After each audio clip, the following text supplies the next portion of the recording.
मेरा नाम है पंकज कुमार और स्वागत है आपका ब्राइट करियर यूट्यूब चैनल में। तो आज हम पढ़ने वाले हैं नंबर सिस्टम। जैसे कि आप लोग देख पा रहे हैं नंबर सिस्टम, जिसको हम लोग हिंदी में संख्या पद्धति कहते हैं। ठीक है, तो सबसे पहले हम लोग प्राकृत संख्या पढ़ेंगे, पहला नंबर। दूसरा नंबर है पूर्ण संख्या, तीसरा नंबर में पूर्णांक संख्या, चौथा नंबर वास्तविक संख्या, पाँचवा नंबर अभाज्य संख्या, छठा नंबर भाज्य संख्या, सातवां नंबर सम संख्या और आठवां नंबर विषम संख्या। आप लोग वीडियो को अंतिम तक देखिए, आपको सब कुछ समझ में आ जाएगा। तो सबसे पहले हम चलते हैं पहला नंबर पर, प्राकृत संख्या। मेरी बातों को ध्यान सुनेगा, मैं आप लोगों को डिफिनेशन बताते रहूँगा। पहले मैं डिफिनेशन बताऊँगा, उसके बाद में उसे एक्सप्लेन करूँगा। तो मेरी बातों को ध्यान सुनेगा। प्राकृत संख्या किसे कहते हैं? गिनती की सारी संख्याओं को ही प्राकृत संख्या कहा जाता है। गिनती की सारी संख्याओं को ही प्राकृत संख्या कहा जाता है। हम लोग गिनती कहाँ से स्टार्ट करते हैं? 1 से। 1 2 3 4 ऐसे नहीं गिनते हैं, ऐसे गिनते 5 6 7 8 9 10 इन्फिनिटी तक जाएगा। इसी को हम लोग प्राकृत संख्या कहते हैं। थोड़ी ना हम लोग जीरो गिनते हैं, 0 1 फिर 2 फिर 3 ऐसे थोड़ी ना गिनते हैं। नहीं, ऐसा नहीं गिनता है, हम जीरो नहीं गिन पाते हैं। 1 से स्टार्ट करते हैं, इसलिए 1 2 3 4 ये हुआ मेरा प्राकृत संख्या, जिसको हम लोग इंग्लिश में नेचुरल नंबर कहते हैं। अब दूसरे नंबर की तरफ चलते हैं। दूसरा नंबर है मेरा पूर्ण संख्या। तो पूर्ण संख्या किससे कहते हैं? तो मेरी बातों को ध्यान सुनेगा। प्राकृत संख्या के समूह में जीरो मिलने से बनी संख्याओं को पूर्ण संख्या कहा जाता है। प्राकृत संख्या के समूह में जीरो मिलने से बनी संख्याओं को समूह को पूर्ण संख्या कहा जाता है। जैसे प्राकृत संख्या में क्या हो गया? 1 2 3 4। इसमें जीरो मिलने से बनी संख्याओं को हम लोग पूर्ण संख्या कहते हैं, जिसको हम लोग इंग्लिश में होल नंबर कहते हैं। मैंने क्या बोला? प्राकृत संख्या के समूह में ये सब 1 2 3 4 सब क्या है? प्राकृत संख्या है। अब प्राकृत संख्या के समूह में जीरो मिलने से बनी संख्याओं को पूर्ण संख्या कहा जाता है। इसमें खाली जीरो अगर आ जाए ना, तो इसको all counting number and zero together with zero are called whole number. यही है होल नंबर। आप लोगों को समझ में आ गया होगा। अब हम लोग तीसरे नंबर की ओर बढ़ते हैं, जिसका नाम है पूर्णांक संख्या, इंटीजर। तो हम लोग इंटीजर के बारे में पढ़ेंगे। तो हम लोग पूर्णांक संख्या के बारे में जानते हैं। तो पूर्णांक संख्या किसे कहते हैं? पूर्णांक संख्या जिसमें प्राकृतिक संख्या 1 2 3 4 5 फिर हो जाए, और पूर्ण संख्या प्राकृतिक संख्या पूर्ण संख्या प्लस ये नकारात्मक में जाए, -1 -2 -3 -4, ये सब के नंबर से जो दिखेगा इसे हम लोग बोलते हैं पूर्णांक संख्या। जैसे हम लोग बोल सकते हैं शून्य एवं प्राकृतिक संख्याओं के समूह को पूर्णांक संख्या नहीं, शून्य और प्राकृतिक संख्याओं प्लस नकारात्मक संख्याओं को भी मिलने से बनी संख्याओं को हम लोग पूर्णांक संख्या कहते हैं।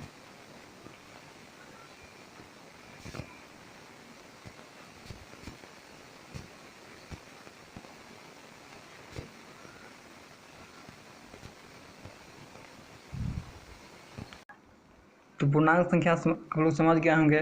जैसे -5 -4 -3 -2 -1 0 1 2 3 ऐसे जो नंबर है नेगेटिव और पॉजिटिव प्लस जीरो तो मिलने से जो संख्या बनती है उसे हम लोग पूर्णांक संख्या कहते हैं।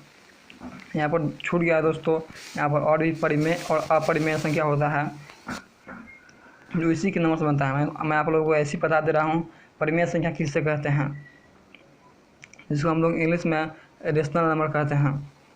तो परिमेय संख्या जो p/q के फॉर्म में हो उसे हम लोग परिमेय संख्या कहते हैं। ठीक है दोस्तों, जो p/q के फॉर्म में हो, जैसे 2/3 4/5 4/5 ऐसे जो नंबर हो उसको हम लोग परिमेय संख्या कहते हैं। ठीक है, और अपरिमेय संख्या अपरिमेय संख्या उससे कहते हैं जिसको हम लोग करते जाएँ दशमलव में ना आए। जैसे √2 20/7, इसको हम लोग दशमलव में तोड़ेंगे तो बहुत देर लग जाएगा। इसको बहुत कभी ख़त्म नहीं हुआ, इन्फिनिटी रह जाएगा। इसी को हम लोग बोलते हैं अपरिमेय संख्या। अब वास्तविक संख्या पढ़ते हैं। वास्तविक संख्या क्या होता है? परिमेय संख्या और अपरिमेय संख्या के मिलने से जो ये दोनों को जोड़कर हम लोग ही वास्तविक संख्या कहते हैं। सभी परिमेय संख्या एवं अपरिमेय संख्या को समूह को ही वास्तविक संख्या कहते हैं। इसे हम लोग रियल नंबर कहते हैं। ठीक है दोस्तों, तो कहते हैं भाज्य संख्या, इसको हम लोग इंग्लिश में बोलते हैं कंपोजिट नंबर। तो भाज्य संख्या किसे कहते हैं हम अब ये समझ यहाँ पर अभाज्य संख्या है। अभाज्य संख्या पढ़ते हैं पहले, जिसको हम लोग इंग्लिश में बोलते हैं प्राइम नंबर। अभाज्य संख्या किसे कहते हैं? तो एक से बड़ी वैसी प्राकृतिक संख्या जो एक एवं स्वयं से विभाजित हो उसे हम लोग रूढ़ या अभाज्य संख्या कहते हैं। इसका दूसरा नाम ही है रूढ़। इसका दूसरा नाम ही रूढ़ है। अभाज्य संख्या का दूसरा नाम रूढ़ है। तो मैं बातों को ध्यान से सुनिएगा। एक से बड़ी वैसी संख्या जो एक एवं स्वयं से विभाजित हो उसे हम लोग रूढ़ संख्या कहते हैं। जो एक और स्वयं से सिर्फ 2 फैक्टर हो और ज़्यादा नहीं, एक हो और एक स्वयं हो। जैसे मैं आपको लिखता हूँ नंबर, जैसे 2, 3, 5, 7, 11। ये जब अभाज्य संख्या है, यहाँ 1 नहीं हुआ। सबसे कोई पूछेगा सबसे अभाज्य संख्या, सबसे छोटी अभाज्य संख्या कौन है, तो 1 नहीं होता। सबसे छोटी अभाज्य संख्या 2 होता है। ठीक है दोस्तों, सिर्फ 2 फैक्टर हो उसी को हम लोग बोलते हैं अभाज्य संख्या। ठीक है, सिर्फ जिसका 2 फैक्टर हो, मतलब जो एक से कटे और स्वयं से कटे, उसी को हम लोग बोलते हैं अभाज्य संख्या। इंग्लिश में बोलते हैं प्राइम नंबर।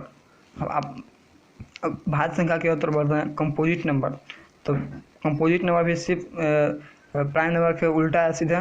ठीक है, भाज्य संख्या वैसी प्राकृतिक संख्या जो एक एवं स्वयं से अतिरिक्त कम से कम एक दूसरी संख्या से भी विभाजित हो उसे हम लोग भाज्य संख्या कहते हैं। इसका दूसरा नाम है यौगिक। इसको हम लोग यौगिक संख्या भी कहते हैं। दूसरा नाम है दोस्तों यौगिक संख्या। जैसे 4, जिसका 2 से ज़्यादा फैक्टर हो उसको हम लोग बोलते हैं भाज्य संख्या। जिस संख्या का 2 से ज़्यादा फैक्टर हो उसी को हम लोग बोलते हैं भाज्य संख्या। जैसे 4 हो गया, 6, 8, 12, ये सब दोस्तों इसका फैक्टर निकालो तो 1 हो जाएगा, 2 हो जाएगा। अब 4 का फैक्टर निकालो तो 1, 2, 4, 2 से ज़्यादा फैक्टर आ रहा है दोस्तों, इसलिए यह भाज्य संख्या होगा। अब सम संख्या बहुत ही आसान है। जो 2 से कट जाए, जो नंबर 2 से डिविजिबल हो उसी को हम लोग बोलते हैं सम संख्या। नहीं तो दूसरा भी है, इसका दूसरा भी तरीका है, जिस संख्या के अंत में 2, 4, 6, 8 और 0 हो वह संख्या सम कहलाएगा। जिस संख्या के अंत में 2, 4, 6, 8, 0 हो उसे हम लोग सम संख्या कह सकते हैं। सम संख्या कह सकते हैं। सम संख्या का डिफिनेशन होगा, जो संख्या सम संख्या किसे कहते हैं? तो वैसी प्राकृतिक संख्या जिसमें 2 से भाग देने पर शेष कुछ भी ना बचे उसी का हम लोग सम संख्या कहते हैं। जो 2 से भाग देने पर शेष कुछ भी ना बचे, जैसे 2, 4, 2, 2 से भाग देंगे तो शेष नहीं बचेगा, 1, 2, 1, इसलिए यह सम संख्या हो गया। और इसको हम लोग 2, 4, 5, इसमें रिमाइंडर बचता है, इसलिए यह सम संख्या नहीं होता। इसे हम लोग विषम संख्या कहते हैं। आगे पढ़ने वाले हम लोग विषम संख्या।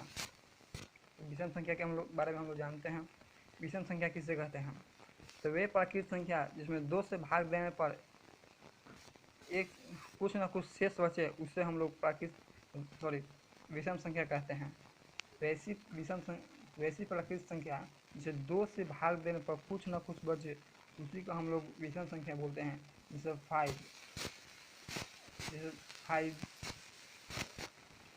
9 हो गया, 11 हो गया, 17 हो गया, ये सब के सब विषम संख्या हैं।